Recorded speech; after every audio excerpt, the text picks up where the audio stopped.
நீதி கதைகள். சமயோசித புத்தியால் உயிர் தப்பிய நாய். ஒரு காட்டில் காட்டு நாய் ஒன்று சுற்றித் திரிந்து கொண்டு இருந்தது.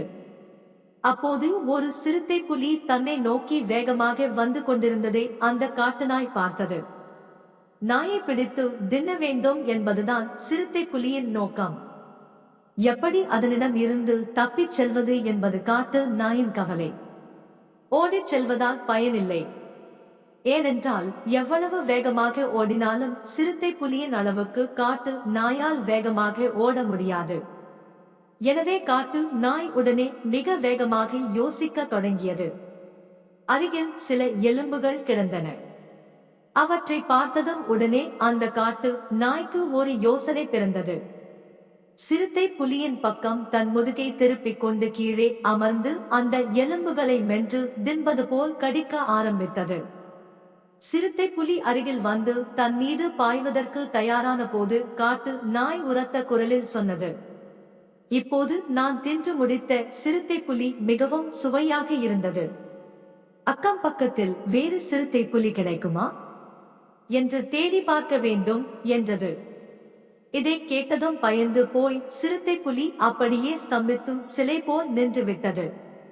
இந்த காட்டு நாய் சிறுத்தை புலிகளையே கொன்று தின்று விடுகிறதே, அப்படியானால் எவ்வளவு பலம் வாய்ந்ததாய் இருக்க வேண்டும். இதனிடம் அகப்படாமல் தப்பி சென்று விட வேண்டும் என்று நினைத்து சத்தப்படாமல் பின்னோக்கி சென்று அந்த சிறுத்தை புலி புதருக்குள் மறைந்து விட்டது. அருகில் இருந்த ஒரு மரத்தின் மீது உட்கார்ந்து இருந்த ஒரு குரங்கு நடந்ததை எல்லாம் கவனித்துக் கொண்டிருந்தது.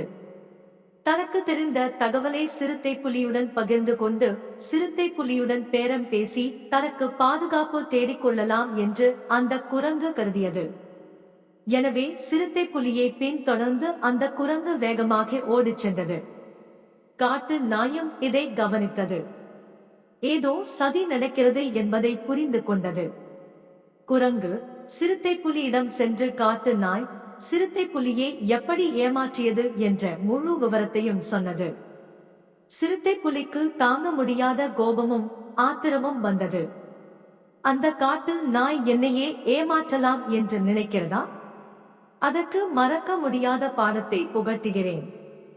இந்த காட்டில் யார் யாரை கொன்று தின்பார்கள் என்பதை காட்டுகிறேன் என்று சொல்லிவிட்டு, குரங்கே வா, என் முதுகில் ஏறி உட்கார். இரண்டு பேரும் அந்த காட்டு நாயை பிடிக்கலாம் என்றது. குரங்கு சிறுத்தை புலியின் முதுகில் ஏறி உட்கார்ந்தது. இரண்டும் நாயை நோக்கி சென்றன. சிறுத்தையும் குரங்கும் சேர்ந்து வருவதை காட்டு நாய் பார்த்தது. இந்த திருட்டு குரங்கு என்னை இப்படி ஆபத்தில் மாட்டிவிட்டதே, இப்போது என்ன செய்வது என்று அந்த காட்டு நாய் யோசித்தது. அப்படி யோசித்ததே தவிர அதற்காக அந்த காட்டு நாய் பயந்து ஓடவில்லை. அந்த சிறுத்தையையும் குரங்கையும் பார்க்காத மாதிரி நடித்து அவைகளுக்கு தன் முதுகை காட்டிக் கொண்டு தரையில் அமர்ந்தது.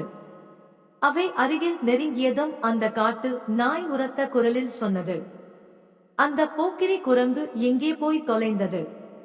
அதனை நம்பவே முடியாது. நான் இன்னொரு சிறுத்தை புலியை சாப்பிடுவதற்கு பிடித்து கொண்டு வா என்று சொல்லி அனுப்பி அரை மணி நேரத்துக்கு மேல் ஆகிவிட்டது. இன்னும் அந்த குரங்கை காணோமே என்றது.